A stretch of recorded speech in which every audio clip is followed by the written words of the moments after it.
I've noticed there's a crack in the digger bucket right here. It goes from there all the way down there and up there. It looks like it's been repaired before, but it hasn't held on. So I'm just grinding out a V and then I'll weld it back up. I think that's the only crack there. The rest of it looks okay, but I mean the bucket's pretty worn out. You can see holes in the bottom of it here, but I think if I keep using it like that, this whole part's going to rip off through there, so better get onto it.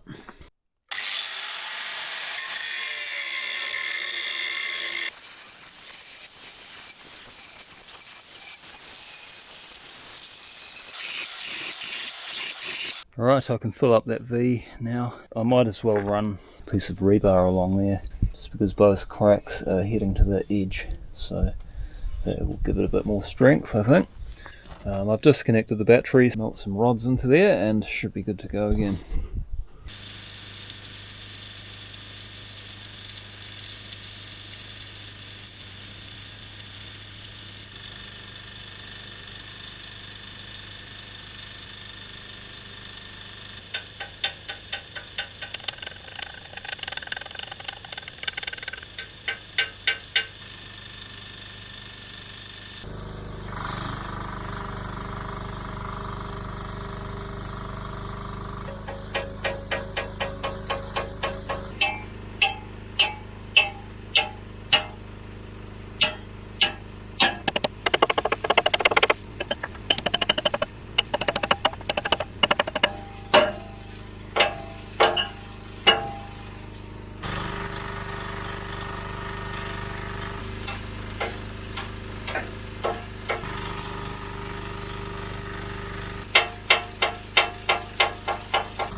So I've followed all the cracks around both sides and added this bar up the top just to give it a bit more strength, because the cracks were heading that way.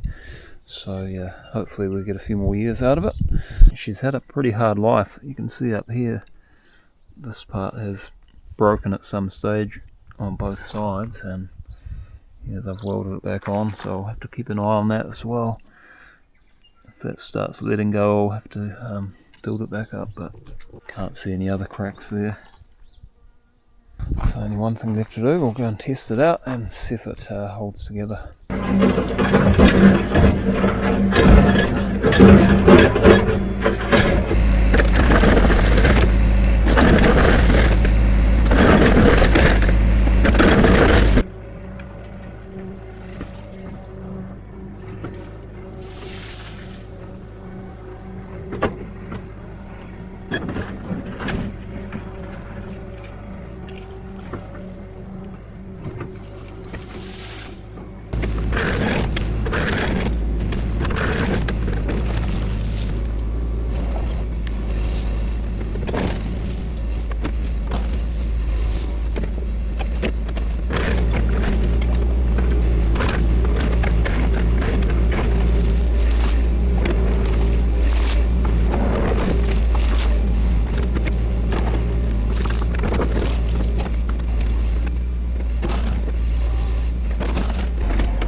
Oh well, I've widened that part of the track up there, thrown all the rocks over this side and built up that edge which was slumping down, so it's going to make it easier to turn around in there now. It's pretty hard digging in that face, but it's quite nice gravel what I get out of there, so it'll add plenty of traction to this edge.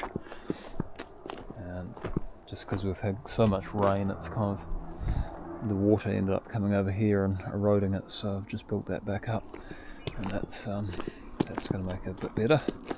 We'll see how that bucket's holding up. Should be fine, I think. Yep, that's looking good. That's pretty solid now. Yeah, that'll do the job. Alright, job done. So I'm going to head further down the track, and I'm going to bypass the steepest parts of this track, just cut further down and wider out, so that it's easier to get up here in a two-wheel drive vehicle, because it's pretty much impossible at the moment. So it's going to be quite a big job, probably a couple of weeks work I think, depending on how much rock I hit. So I'll head down there now and make a start. Thanks for watching guys, I'll see you next time.